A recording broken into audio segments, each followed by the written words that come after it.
Amara was only 13, but she already knew how it felt to be invisible. Every morning when she entered school, whispers followed her like a shadow. "Look, here comes the night sky," a boy laughed. "Someone turn on the lights." "I can't see her," another shouted. And just like that, the entire hallway burst into cruel laughter. Amara kept her head down and walked faster, pretending not to hear, but every word burned deep into her heart. She wanted to disappear. She used to love going to school, drawing, reading, dreaming. But now, every step felt heavy. Even her best friend Layla had started avoiding her. No one wanted to be the dark girl's friend. During lunch, Amara sat alone under the big oak tree behind the school. She opened her small notebook and began writing, tears staining the page. Why do they hate me for something I didn't choose? Maybe if I were lighter, they'd smile at me. That was the first time she wrote those words, but it wouldn't be the last. When she got home that day, her grandmother, Evelyn, immediately noticed the silence in her eyes. Evelyn had raised Amara since she was 5, after her parents passed away in a car accident. She was a strong woman, skin dark as midnight, eyes full of wisdom, voice calm but firm. She gently placed her cup of tea on the table and asked, "Who tried to dim your light today, baby girl?" Amara looked down. "Grandma, they said I'm too dark to be pretty. That I don't belong." Evelyn sighed softly and reached for Amara's hand. "Child, the world has always feared what it doesn't understand. But remember this, the soil that grows every flower is dark too." Amara looked up, confused. "So, you think I'm beautiful?" Her grandma chuckled. "Baby, you're not just beautiful, you're divine. You carry the color of strength, the shade of queens. Don't let anyone tell you otherwise." That night, Amara sat in front of the mirror, staring at her reflection. Her dark skin shimmered faintly in the soft light. Her curls framed her face like a crown. For the first time in a long while, she smiled, just a little. "Maybe I'm not broken," she whispered. "Maybe they just can't see yet." But deep inside, the hurt still lingered. She wished more than anything that one day the world would see her the way her grandmother did. Next morning, school felt no different. The whispers continued, the laughter echoed. But something in Amara had shifted, just slightly. When Chloe, the most popular girl in class, threw a crumpled paper at her and said, "You'll never be beautiful enough to matter." Amara didn't run away this time. She simply looked up and replied softly, "You'll never know how wrong you are." It was quiet after that. For once, Chloe had no comeback. And though Amara's heart was still trembling, that tiny moment, that single act of courage, planted the first seed of something powerful inside her. Something that would one day grow tall enough to touch the sky. Days turned into weeks, and though Amara tried to ignore the cruelty, it still followed her like a shadow. But one place still felt safe, the art room. It smelled of old paint, paper, and dreams. When Amara painted, the noise of the world disappeared. One afternoon, while mixing colors, her teacher, Mrs. Ross, announced, "Class, we're having an art competition next week. The theme is what beauty means to you." Instantly, the room buzzed with excitement. But when Amara's name appeared on the sign-up sheet, laughter broke out again. "What would you know about beauty?" Chloe sneered, her voice sharp as glass. "Yeah," another girl giggled. "You'd have to paint yourself just to fill in the dark parts." The class roared. Amara didn't say a word. She just looked down and clutched her pencil tighter. That night, she came home quiet. Her grandma noticed immediately. "What happened, baby?" Evelyn asked. Amara hesitated, then whispered, "They said I don't know what beauty means." Evelyn smiled faintly. "Then you show them." "Show them?" "Yes. Not with words, with truth. The truth is already in you." That night, Amara sat by the window. The moonlight glowed on her sketchpad as she began to draw. For hours, she poured her soul onto the paper, her fears, her pain, her dreams. When she mixed the deep brown tones for the girl's skin, she hesitated at first, then smiled. "No," she said softly. "This is my color." Her brush glided across the canvas. Slowly, the image formed, a girl standing tall under the sunlight, her hair flowing like a crown, her dark skin shining proudly. The words came to her naturally. The girl in the sun. She painted until her hands ached, until her tears mixed with the paint. But when it was done, she stared at it and whispered, This is me." The next week, when Amara walked into class carrying her painting, the usual whispers started again. "Oh, look, she brought something. Maybe she painted the night sky again." She said nothing and placed her canvas on the easel. When Mrs. Ross turned it around for everyone to see, the room fell completely silent. The painting glowed. The girl on the canvas looked proud, fearless, like she carried the sun inside her. Even the sunlight streaming through the windows seemed to catch on the golden highlights of her skin. Mrs. Ross's voice trembled slightly. "Amara, this is breathtaking. Would you like to tell the class what it means?" Amara took a deep breath and said, "All my life, people told me dark skin isn't beautiful. But this painting is my way of saying I am the sun they tried to cover." No one spoke. Even Chloe looked down, her face red.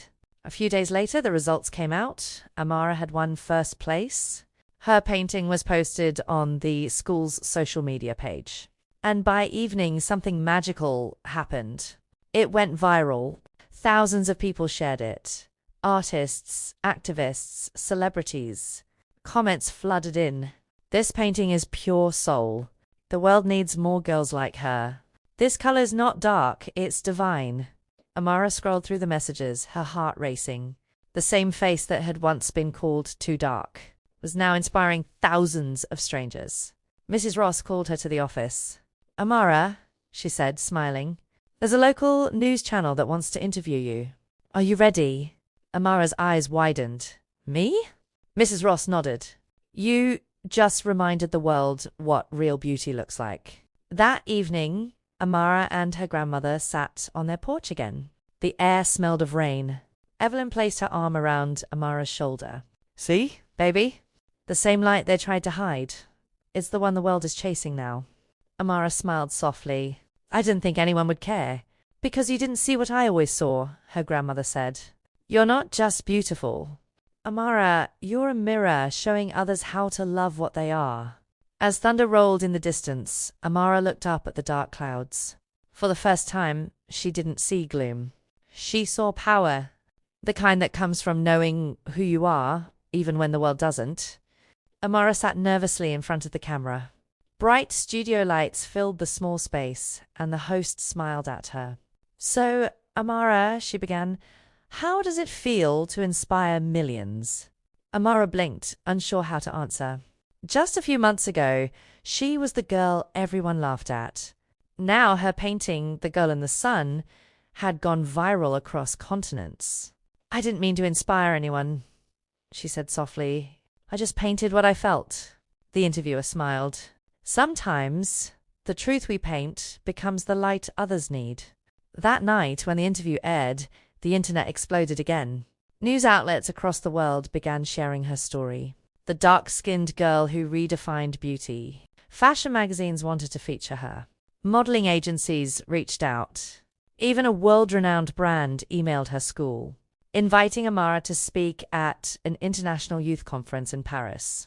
When Mrs. Ross read the email aloud in class, every student turned to look at Amara in awe. Even Chloe, the girl who once mocked her, walked over, eyes glistening. "Amara, I'm sorry. I was jealous. You were brave enough to love what I was scared to accept in myself." Amara smiled gently. "Thank you. Maybe that's what beauty really is when you stop fighting yourself." The following month felt like a dream.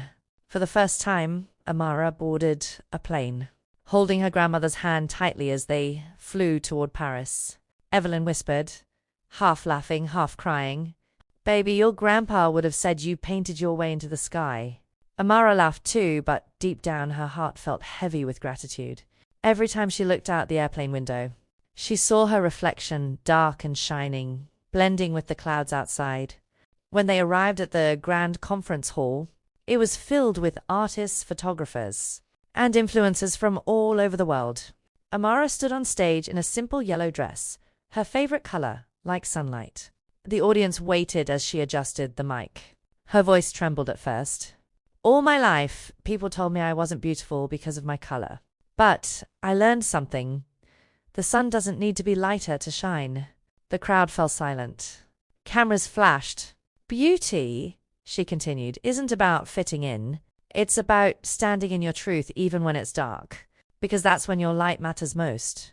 The room erupted in applause. Tears filled Evelyn's eyes as she watched her granddaughter standing tall, proud, unshaken. Later that night, Amara's speech spread across the internet, millions of views within hours. Celebrities, influencers, and global figures shared her video. One international fashion organization announced something extraordinary. We're naming Amara King as our Face of True Beauty 2025. It wasn't just a title, it was a statement. Weeks later, Amara walked the runway for the first time. Not as a model, pretending to be someone else, but as herself. The lights dimmed, and the announcer's voice echoed through the hall. And now, the girl who taught the world that beauty has no color, Amara King. As she stepped forward, her deep brown skin shimmered under the lights, her natural hair forming a glowing halo around her. The crowd stood up, clapping, cheering, crying. Among them was Evelyn, sitting in the front row, her hands clasped tightly, whispering, "That's my baby." When the show ended, Amara walked backstage and hugged her grandmother tightly. "Grandma," she whispered, "I thought beauty was what they said I didn't have." "No, baby," Evelyn smiled. "Beauty is what you refuse to lose." A few months later, a global magazine released its annual issue, The 100 Most Beautiful Faces in the World. Amara didn't expect to see her name on it. But when she opened her phone that morning, there it was. 1. Amara King, a symbol of true beauty. Her phone buzzed nonstop. Messages poured in. People from every corner of the world wrote, "You gave me confidence. I finally see myself in someone. Thank you for being the light." Amara looked at the cover photo, her face framed in golden light, and whispered through tears, "Grandma, they crowned me the most beautiful." Evelyn smiled, holding her close. "Baby, I knew that long before the world did." That night, Amara returned to her favorite spot, the porch where it all began. The same moon hung above, but everything felt different. She opened her old sketchbook, flipping to the first page, a faded drawing from years ago. A little girl with tears in her eyes. She smiled. "You made it," she whispered to her younger self. Then, picking up her brush, she began to paint again, this time not out of pain, but peace. Her new piece would be called Light Born from Shadows. And just like that, the girl they mocked for her skin became the woman who taught the world to love theirs.